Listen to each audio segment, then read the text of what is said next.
there was a plane strike, and so we came on the train. And when I asked the porters, I asked them where was the church, because we always went to church in Baltimore, and wherever we lived. And they said at Kings Highway, there's All Saints Episcopal Church. Then we were I asked them Episcopal Church, and they said All Saints. Well, when I came here and I discovered how far All Saints was from Pershing, where we were living, I decided there's a church. I heard about St. Michael's and St. George. So I was talking to my neighbor, and I said, what do you know about St. Michael's and St. George? I'm thinking about going there. She said, you would not be welcome at St. Michael's and St. George.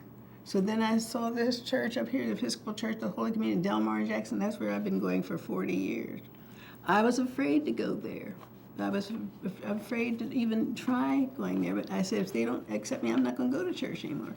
So my husband was at a National Neighbors Conference. There were lots of conferences going. National Neighbors Conference was an outgrowth of this housing thing, which is going on all over the nation.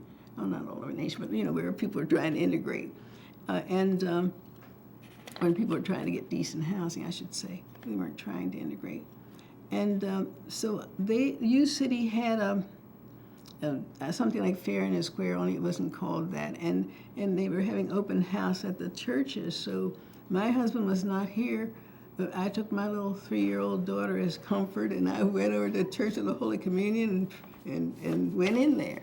And the lady greeted me, and she showed me where the Sunday school rooms were, and she's very cordial to me and welcomed me.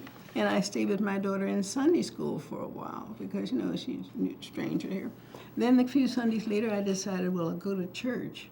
And I went to church, and Lucy Krieg, who's still my dear friend, greeted me and said, could you come sit with me? And so that's how I started going to the Episcopal Church of Holy Communion. They welcomed me.